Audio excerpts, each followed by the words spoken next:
Hey everyone, welcome back, and today I'm going to be doing what if South Korea decides to form an empire. So we have in a very interesting situation.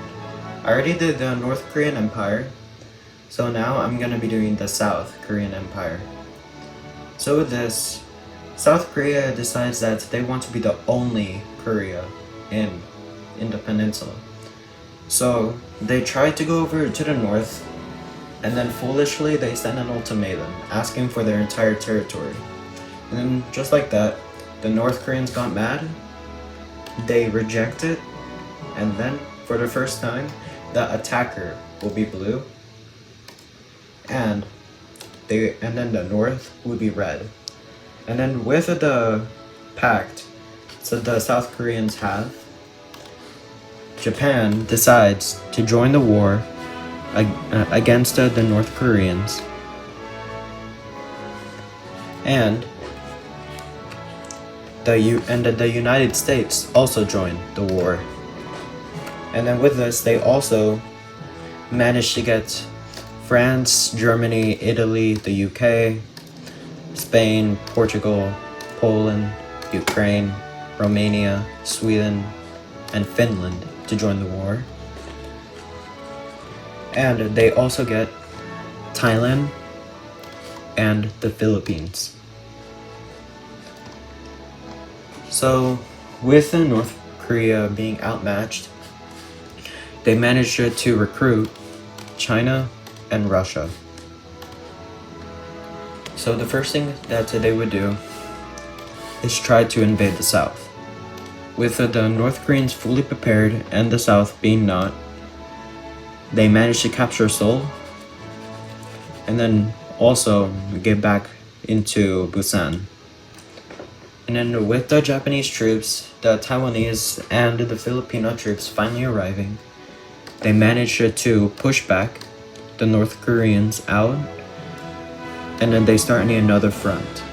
And then soon, they're cut off, and then that part is wiped out, and then they manage to go up and capture Pyongyang, and then soon to split them off, and then eventually they get split.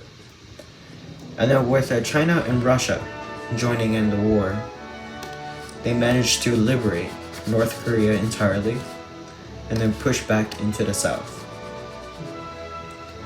And then soon, a few years, they start to go back and forth, and then eventually a few more countries come over to the aid of South Korea. And those countries are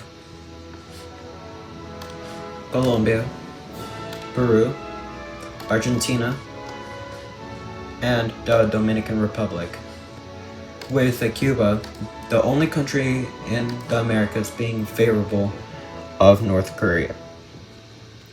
So along with this, we see the troops leaving their home country to go and help South Korea against the North.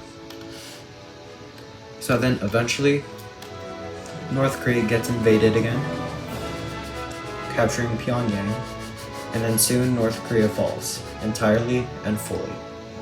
Next, they go over and then start an invasion to China and a little bit into Russia. So then with this, in Europe, we see a whole entire train of troops from Portugal leaving their country over to Ukraine. And then over here, we finally see the Ukrainians starting an invasion into Russia.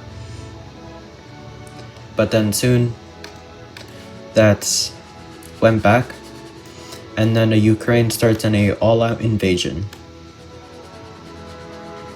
And then soon, it's back to the front line where they were, and then soon they capture Kyiv, and they start moving towards. And then soon, they would want to stop fighting with the West once they capture the rest of Ukraine, but they accidentally invaded Poland. So, with that, they decide to bring up NATO into this. And then this is the first time I will be including NATO into this video. So then eventually Norway gets in, Estonia, Latvia, Lithuania, Czech, Slovakia, Hungary, Slovenia, Croatia, Montenegro, Albania, North Macedonia, Bulgaria, and Greece. Belgium, the Netherlands, Denmark, Luxembourg, and Turkey get into the war. And then Belarus gets dragged in. And then with this, we see a big fallout in Russia, making this peninsula fall over to NATO. And then soon, just like that, Moscow is captured, and Ukraine is liberated, making the Russians surrender over to the West. And then with this, the Chinese realized that they were all alone, and then eventually they also surrendered. And then Cuba, being all alone, they leave the war. So just like that, let's look at the peace treaty. So here's the peace treaty. We see Russia losing a little bit of land in Siberia, and we see the annexation of North Korea and Manchuria in China, while Taiwan gets the mainland China back, reforming the Republic of China. And then soon, nothing happened in Europe, nothing happened in the Americas, except for a new government in Cuba and a new government in Russia. So then with this, they go over to Mongolia and demand full annexation. And then eventually, the Mongolians realize that they would get destroyed. So then, they surrender over to the South Koreans. So then with this, we see full annexation of Mongolia. And then soon, they would go over to Central Asia and demand full annexation. And then we see Tajikistan, Kyrgyzstan, Uzbekistan, and Turkmenistan all agreeing to the annexation, but Kazakhstan refuses. So then with this, they send an ultimatum over to the Republic of China, asking for a very small amount of land to access Central Asia. So then with this, they decide to give him a little bit more than what they were expecting. So they give him that part of territory over to the South Koreans, them annexing this.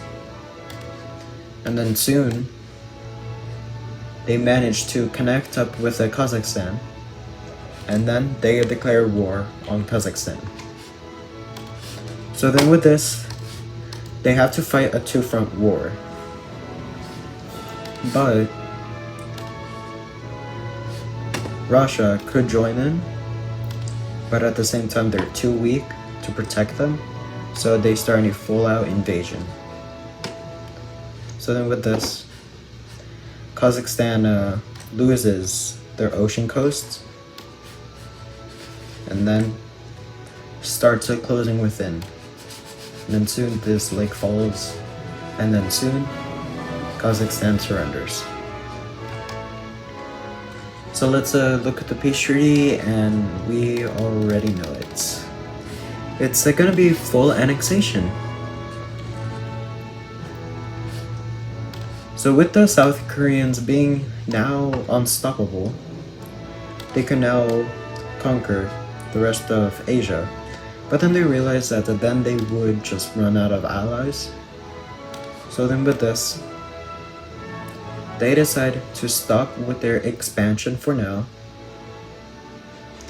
and then start focusing on developing more weapons.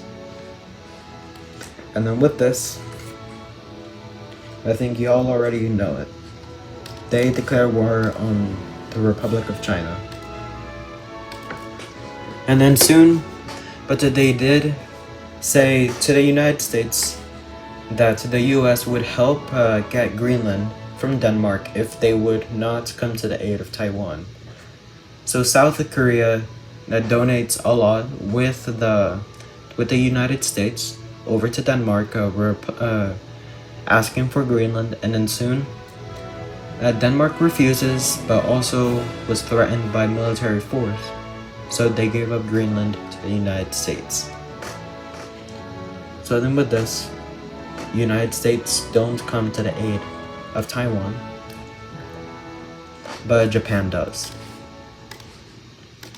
So with the Japan entering the war, and also Japan got this island from Russia, they start any invasion into Taiwan, and then soon they're back into their island, and then soon Taipei falls, and then soon Tokyo falls, and eventually they both surrender.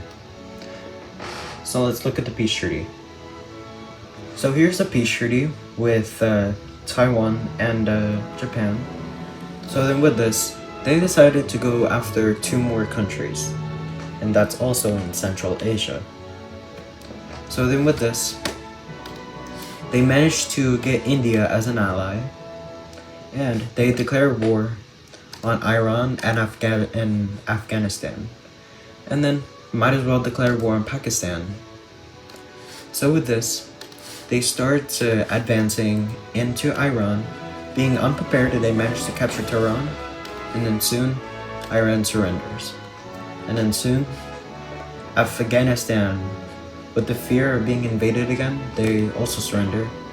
And then soon Pakistan being on 4 sides, with the South Koreans in the Iranian border, Afghani border, and some in the Indian border, they also surrender. So let's look at the peace treaty. So here's the peace treaty. We see the full annexation of Iran and Afghanistan, and then Pakistan gets annexed by India. So with this, the South Koreans decided to conclude their empire, and now this is the Republic of Korea, and now this is the South Korean Empire. So hopefully y'all liked the video, and I'll see you on the next one.